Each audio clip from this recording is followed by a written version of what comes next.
Welcome to Sleepy Stories, the place where stories aren't meant to be finished. I'm Arthur, and tonight I'll be reading you a relaxing, sleepy story written by Nellie. We're going to settle into something truly special together. Tonight's story takes us to a quiet corner of the world, to a place where winter settles gently and the snow falls soft and kind. We'll be visiting the Gentle Snowfall Inn, where warmth waits behind wooden doors and every room holds the promise of deep, restful sleep. So let's take a moment right now to get yourself comfortable. Adjust your pillow, pull your blankets up close around you, and find that perfect position where your body feels supported and safe. Feel the weight of the covers, the softness beneath your head, the quiet of the night all around you.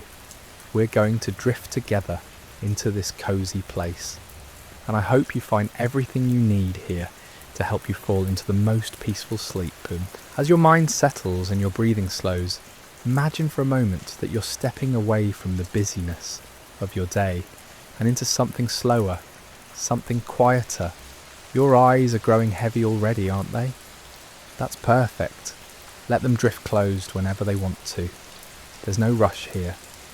The inn is waiting, patient and still, with all the time in the world for you to relax completely into rest. Feel your shoulders dropping down and back. Feel the tension melting from your jaw and your neck.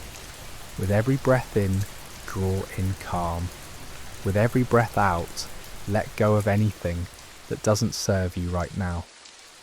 The snow is falling outside and it's doing its own kind of breathing too, falling gently, steadily, building up that soft white blanket over everything. You can almost hear it, can't you? That gentle whisper of snow against the windows, that soft patter of flakes finding their way down. It's all part of the rhythm now, the rhythm of the night, the rhythm of rest.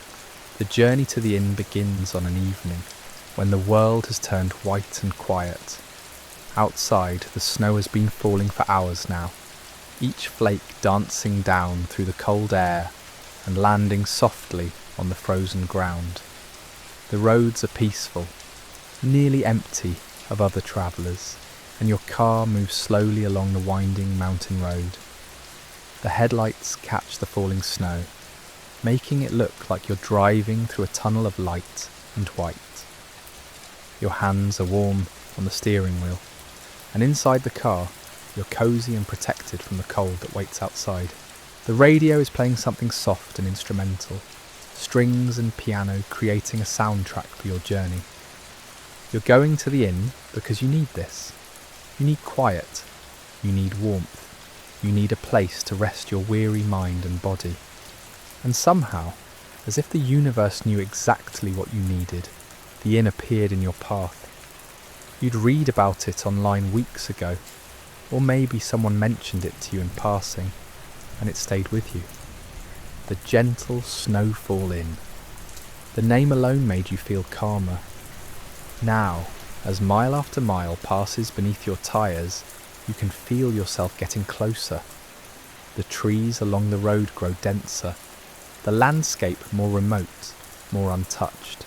There's something magical about driving through the snow at night, something that makes you feel like you're travelling through a dream.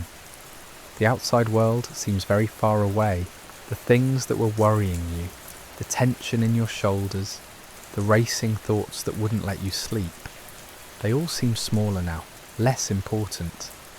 The snow has a way of putting everything into perspective, of reminding you that some things are bigger than your troubles. Some things like winter, like the quiet of a snowy night, like the promise of rest, are eternal and calming. Your eyes follow the curve of the road as it winds up the mountain. You pass a few dark houses set back from the road, their windows black and still. Family sleeping inside, you think. Tomorrow will come, and there will be noise and daylight and demands on your time. But tonight is for rest. Tonight is for the inn. The snow swirls in front of your headlights, and you lean slightly forward, not because you're worried, but because you're focused, present, here in this moment. Your breathing has already begun to deepen, your body sensing that something good is coming. The anticipation itself is soothing. Then through the snow, you see it. The lights of the inn glow warm and golden against the darkness and white. It's not a large building, but there's something unmistakably welcoming about it. The windows are lined with soft light, and you can see the faint glow of what might be a fireplace inside. Your heart feels lighter just seeing it. As you turn into the long drive, you notice how the driveway has been carefully cleared of snow, creating a smooth path leading to the front door. Someone has taken care here, someone who thinks about guests and their comfort. The gravel crunches gently under your tyres as you slow to a stop. For a moment, you just sit there in the car, looking at the building before you. It's made of dark wood and stone, with a sloped roof designed to shed snow. There are icicles hanging from the eaves, catching the light like tiny crystals. Small evergreen trees line the entrance, decorated naturally with snow and ice. It's like something from a painting or a very good dream. You take a deep breath. Your journey here is over. The rest is about to begin. You step out of the car and the cold air touches your face immediately, sharp and clean.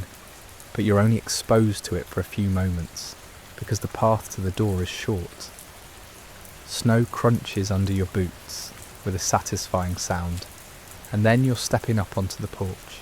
Your hand reaches for the brass doorknob, and even before you pull the door open, you can feel warmth emanating from inside. The door swings open easily, and immediately you're wrapped in warmth and light. The lobby of the inn is everything you hoped it would be. A fire crackles in a large stone fireplace on your left, and the room is filled with that golden flickering light. The walls are painted a soft cream colour, and there are paintings of winter landscapes hanging on them, each one more peaceful than the last. A large window takes up most of the wall behind the check-in desk, and through it you can see the snow still falling outside, soft and relentless. But now you're watching it from inside, from the warmth. There's a small Christmas tree in one corner of the lobby, decorated simply with white lights and soft silver ornaments. The lights twinkle steadily, and there's a faint smell of pine and something sweet in the air, maybe cinnamon or vanilla. The floor is dark wood, polished to a shine, and there are a few comfortable-looking chairs arranged near the fireplace. A small table holds a ceramic pot and steam rises from it, carrying the aroma of hot cider or mulled wine. Everything about this space says rest, says safety, says you're in the right place. An older woman emerges from a doorway behind the desk, smiling warmly as she sees you. She has kind eyes and her grey hair is pulled back in a loose bun. Her name tag reads, Margaret, Manager. She looks like she belongs here, like she's been here forever, taking care of people. Her cardigan is a soft taupe colour, and she's wearing a delicate silver necklace. The way she moves is unhurried, calm, like everything is exactly as it should be. Margaret greets you by name, which is surprising at first, then comforting. You must have given your name when you booked, and she's taken care to remember it. This too feels like care, like attention. She explains the layout of the inn with a quiet, assured voice. There are only 12 rooms, she tells you, which is why the inn stays so peaceful and intimate. The rooms are arranged on 2 floors, with 6 rooms on each level. The upper level is quieter, she says, because fewer people use the stairs. Would you prefer the upper level or lower? You find yourself saying upper, and she nods as if she knew you'd say that. She slides a key across the desk to you. It's an actual key, not a key card, attached to a small wooden tag carved in the shape of a snowflake. Room 7, she says. It's a corner room with windows on 2 sides. You'll be able to watch the snow fall from bed if you like. Her smile is knowing, like she understands exactly what you need.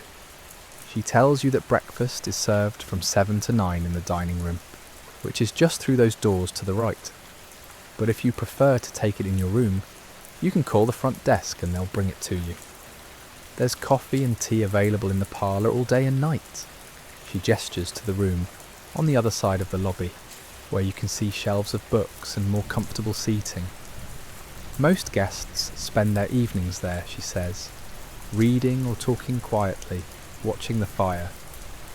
But many guests prefer the solitude of their rooms, and that's perfectly fine too.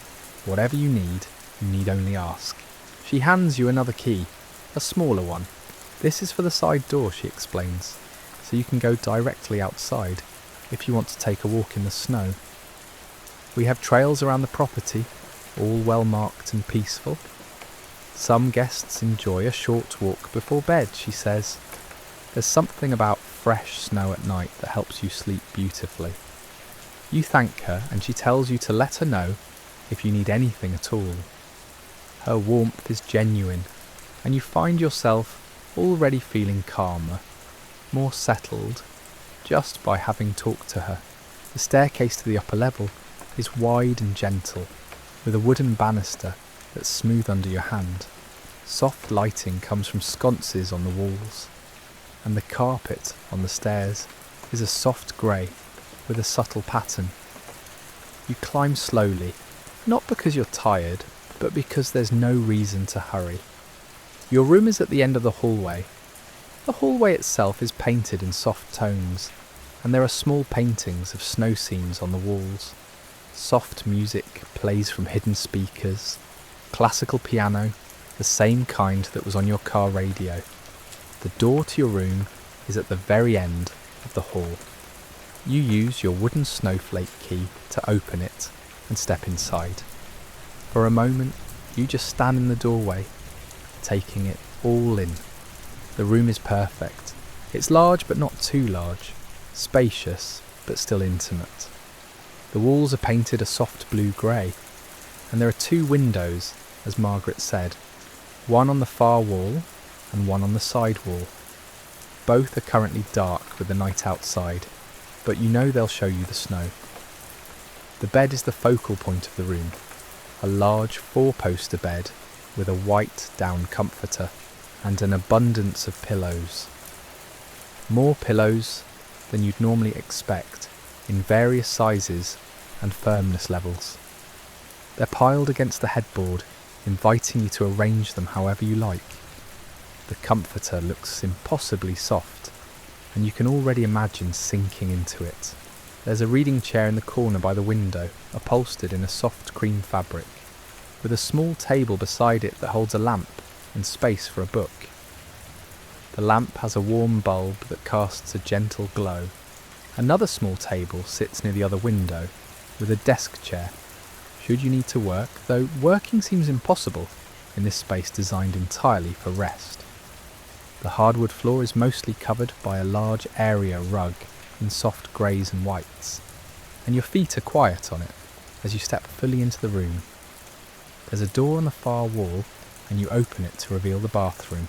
It's lovely, with a deep soaking tub positioned under another window that looks out at the snow-covered landscape. The bathroom is warm and well lit, with fluffy white towels stacked on shelves and an array of luxurious bath products. Everything smells faintly of lavender. You return to the main room and find the thermostat, checking that the temperature is set to a comfortable level. It is. You can hear the gentle hum of heat coming from a vent, warm air flowing to keep you cosy. Moving to one of the windows, you look out at the snow. It's still falling, perhaps even heavier than when you arrived. The landscape beyond the inn is mostly darkness, with snow catching what little light there is. You can see the outline of trees, of bushes, all softened by the white blanket. It's incredibly beautiful and incredibly peaceful. No sounds come through the window except the very faint whisper of wind. You could stand here forever, you think, watching the snow fall into the darkness. Yeah. As evening settles fully around the inn, you begin the ritual of preparing yourself for the deepest rest. First, you unpack your belongings, moving slowly, deliberately. Your suitcase sits open on a wooden bench at the foot of the bed, and you transfer each item to the dresser or the closet with care. There's no hurry. The inn seems to exist outside of time, in a space where rushing doesn't make sense. You hang up your day clothes, and they seem to shift from their travelling state into something less urgent. You set out your night clothes, soft and clean, on the bed. You place your toiletries in the bathroom, arranging them on the shelf with the same deliberation you'd use for a meditation. Each action is an opportunity to slow down further, to let go of the day that came before. When you've finished unpacking, you draw the heavy curtains on both windows. They're lined with a blackout material, and they close smoothly, blocking out the view of the snow and the darkness beyond. Now the room is enclosed, a cocoon of warmth and soft light. You dim the lights to their lowest setting, and suddenly the room feels like the most peaceful place in the world. You walk into the bathroom and turn on the water for the tub. As it fills, you add some of the lavender bath salts from the jar on the shelf. The water clouds with white, and the scent of lavender becomes stronger, filling the bathroom with calm. You test the temperature with your hand. It's perfect, hot enough to be luxurious, but not so hot that it's uncomfortable. You slip out of your day clothes and into the water, and immediately your entire body seems to relax. The warmth is enveloping, embracing, like the inn itself is holding you. You sink deeper, letting the water come up to your chest. Your head rests against the back of the tub, and you close your eyes. All the tension that you carried with you, all the stress and worry and exhaustion, it all seems to be dissolving into the hot water. There's nothing to do here. No one needs you. No email will come through demanding your attention. No alarm is set for early morning. You're just here in this warm water, breathing in lavender, being held by this place. You spend as much time in the tub as you need. There's no clock to watch. When you're ready, you rise slowly. Wrap yourself in one of the fluffy white towels and pat yourself dry. You move to the bathroom mirror and take a moment to look at your face. You look calmer already. The tension around your eyes has eased. Your shoulders are relaxed. When you finish in the bathroom, you pull on your soft night clothes. They're warm and comfortable, and they feel like a gentle signal to your body that rest is coming. You brush your teeth with the amenities provided, and then you're ready for bed. The room is still dimly lit, and you move to the windows briefly to crack them open just a bit, so that cool, fresh air can come in. The sound of the snow falling is very faint now, almost inaudible, but you can feel the coolness of the night air. You close the window most of the way, leaving just that small crack. The combination of cool air and the warmth from the heating system creates the perfect microclimates for sleep. You move to the bed and pull back the comforter, revealing white sheets underneath that feel incredibly soft and cool. You arrange several of the pillows to support your head and shoulders, and one under your knees. You've created the perfect nest, the perfect position for your body. Now you slide under the comforter, and it settles over you like a cloud. The weight of it is comforting without being oppressive. You can feel all your muscles beginning to release. Your arms rest on top of the comforter, and you adjust your position just slightly until everything feels perfect. You're aware of how quiet it is, how dark, how safe. There are no sounds from other rooms.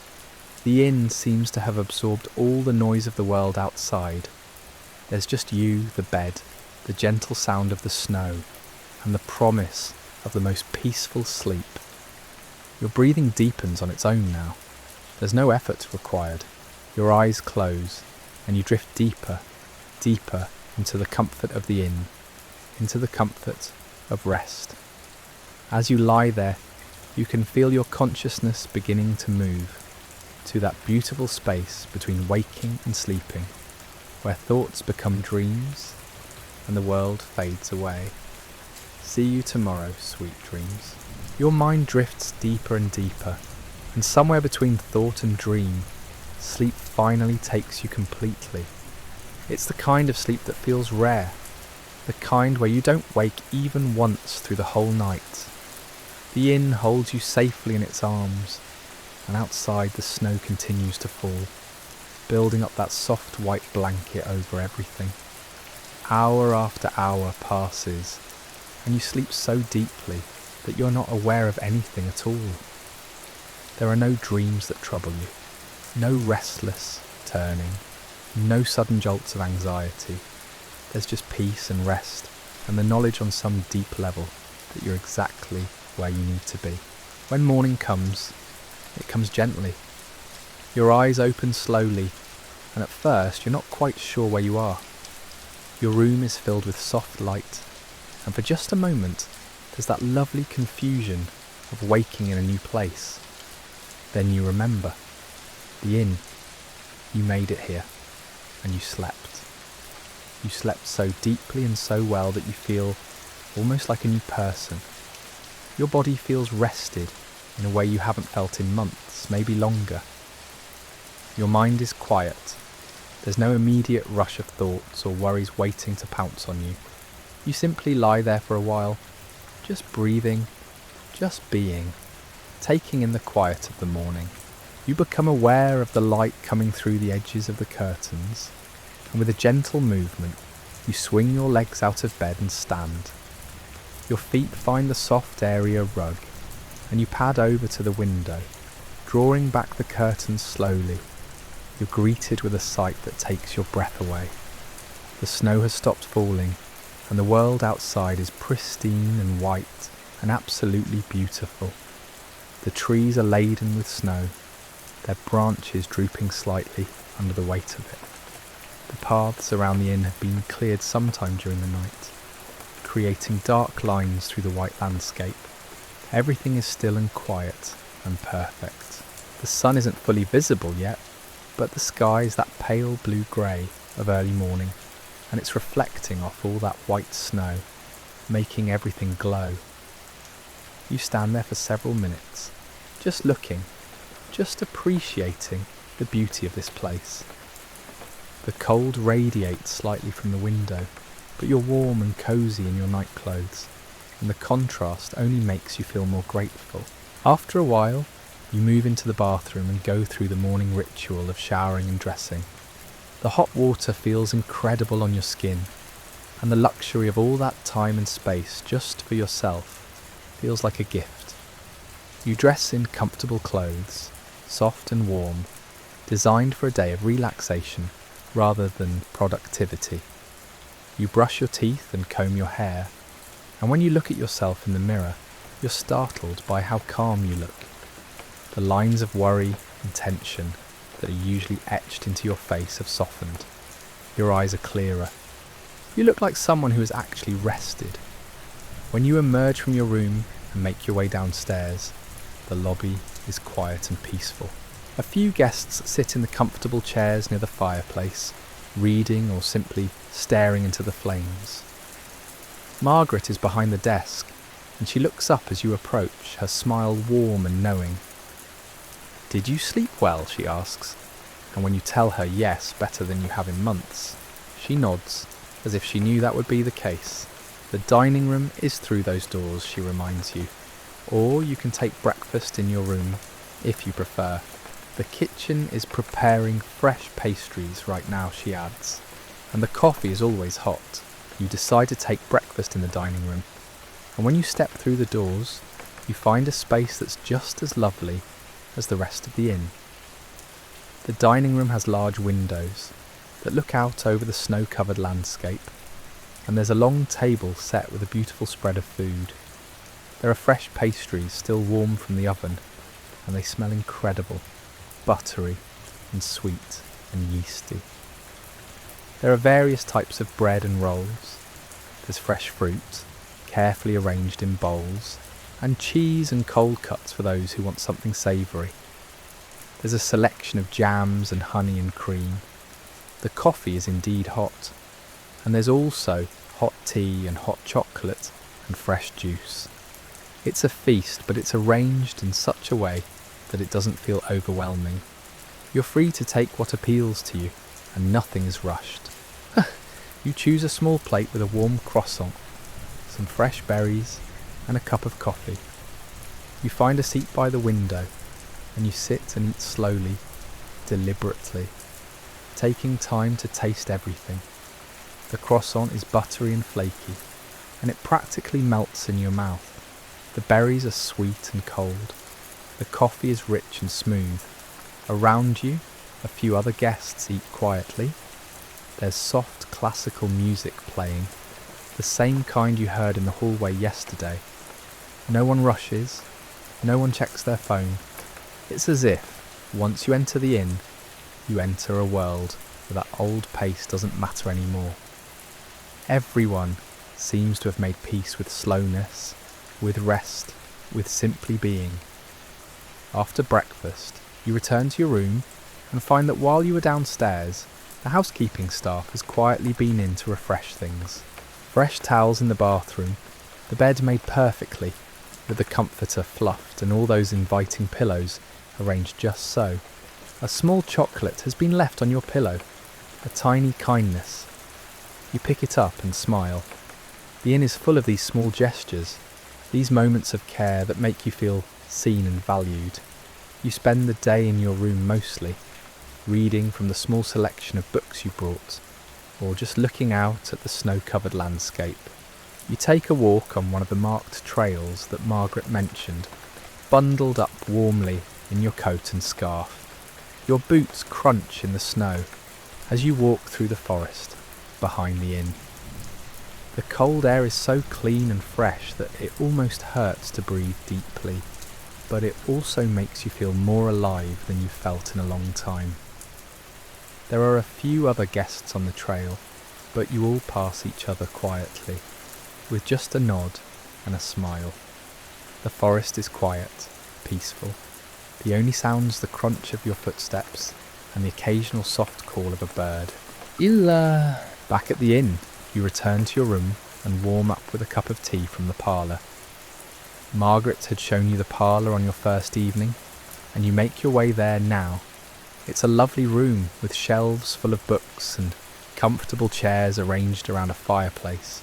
There's a fire burning in the hearth, and a few guests sit reading. You select a book that catches your eye, something you've been meaning to read but never had time for. You settle into one of the chairs, wrap one of the soft blankets that's draped over the armrest around you, and you read for hours. Time seems to move differently here. You're not aware of how much has passed until you notice the light outside the windows is beginning to change, becoming golden, becoming the warm light of late afternoon. Dinner at the inn is served in the evening. You make your way downstairs as the sun begins to set, painting the snow outside in shades of pink and gold and purple. The dining room has been set differently than breakfast was. There are individual tables arranged throughout the room, each with a small lamp creating a pool of warm light. The windows are lined with candles, and the overall effect is incredibly romantic and peaceful, though you're dining alone. A server approaches and offers you wine or water and explains the menu. The inn sources local ingredients, she tells you, and the chef prepares 3 options each evening. Tonight there's a beautiful herb-crusted chicken, a vegetarian risotto with roasted mushrooms and root vegetables, or a delicate fish with lemon and capers. All are served with seasonal vegetables and fresh bread. You choose the fish, and you're not disappointed.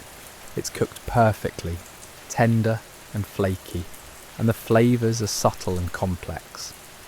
First comes a small soup course, something delicate and warming, perhaps butternut squash with sage and crispy breadcrumbs.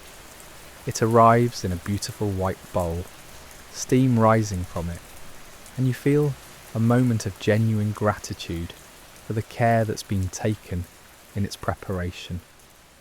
The server places fresh bread beside your bowl, warm from the oven, and you're invited to take as much time as you need. You eat slowly, taking time to appreciate each bite. The warmth of the soup fills your belly, and the flavours are complex and perfectly balanced.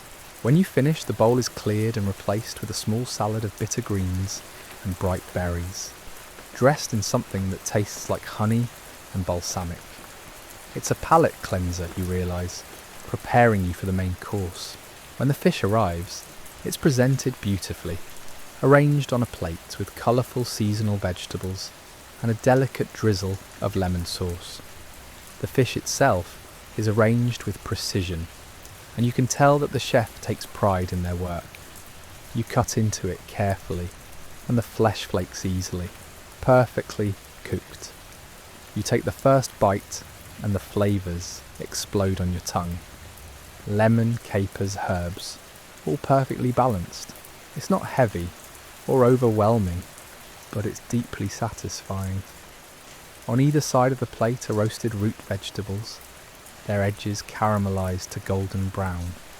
There are tender asparagus spears, and something that looks like a delicate puree of something local and seasonal.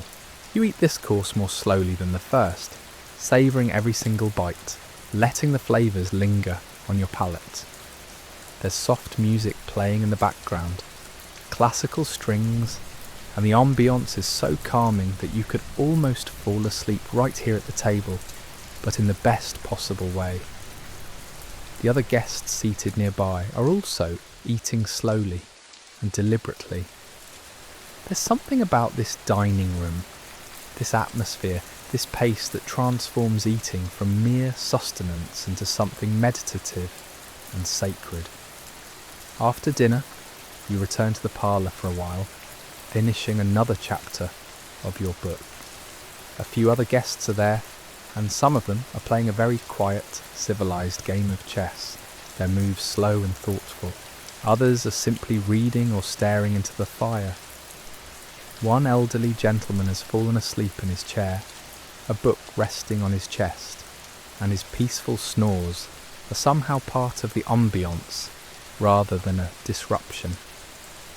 The atmosphere is one of companionable solitude, where you can be alone but also among others, sharing this peaceful space. There's hot chocolate available if you want it, and you request a cup. The server who brings it seems to know exactly how you like it, even though you haven't ordered it before. It arrives perfectly warm and not too sweet, topped with a small dollop of whipped cream and a dusting of cocoa powder. There's a small dark chocolate square on the saucer beside the cup. You lift the cup to your lips and taste it carefully, expecting it to be good, but finding it to be absolutely transcendent. There's vanilla in it, and cinnamon, and something else you can't quite place, some secret ingredient that makes the entire experience feel luxurious and special. You sip it slowly while watching the fire, letting the warmth of the chocolate and the warmth of the room envelop you. The fire crackles and pops occasionally, sending sparks up the chimney. The flames are a beautiful mix of gold and orange, and blue at the base, and you find yourself getting lost in them, watching the way they dance and move. Your book sits beside you, but you're not reading anymore. You're just here, present, in this moment, in this room, feeling completely and utterly at peace. Time passes, but you're not counting it. When you finally set down your empty cup and decide to head to bed, you realise that hours have passed without you noticing. Eventually you find yourself returning to your room for the night. You go through your evening ritual again, bathing in hot water infused with the inn's lavender salts, and then pulling on your soft night clothes. You draw back the curtains so you can see the snow-covered landscape lit by moonlight. You can see how beautiful everything is in that silvery light, how peaceful and quiet. Your bed is waiting for you, and you sink into it gratefully. You've been moving slowly all day, and yet somehow you're tired in the best way, the way that comes from genuine relaxation and peace. As you settle under the comforter, you find yourself thinking about how you felt when you arrived at the inn. How tense you were, how much you needed this, and now, just one day later, you feel so different. You feel like yourself again. You feel rested and calm and present in your own life. As you lie in bed waiting for sleep to come, you hear the sound of wind picking up outside. The snow must have started again, you think, or the wind is just moving the snow that's already on the ground. You can hear it pattering gently against the windows, that soft whisper of snow on glass. It's the most comforting sound, and it wraps around you like another blanket. You close your eyes and listen to it, and as you do, you drift off to sleep again, into that same deep, restful sleep that found you on your first night. The inn is working its magic on you, slowly loosening all the knots of tension and worry that you've been carrying with you. Outside, the snow continues to fall through the darkness, building up that white blanket deeper and deeper. Inside, you sleep peacefully, knowing that when you wake, you'll have more time here. There's no need to rush away. The inn has your schedule now, and it's clear that it plans to take very good care of you. Days pass at the inn, and they all begin to blur together in the most wonderful way. You lose track of what day it is. Time moves differently here, marked not by hours and minutes, but by meals and walks and books and rest. Each morning you wake slowly. Each day you spend moving gently through the spaces of the inn, and each evening you drift off to sleep deeply and peacefully. The other guests become familiar faces, and while you never exchange more than a few words, you develop a sense of community with them. You're all here for the same reason, to rest and to heal, and to remember what it feels like to simply be. One morning, the snow has stopped completely. The sun is shining, and the world outside is blindingly white and beautiful. You ask Margaret if there are guided walks, and she tells you that a few guests are planning a walk to a nearby frozen pond that reflects the surrounding mountains. You join them, bundling up warmly for the walk through the snowy landscape.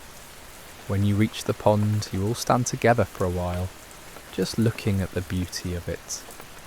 The mountains are reflected perfectly in the frozen surface, and the sky's an almost impossible shade of blue.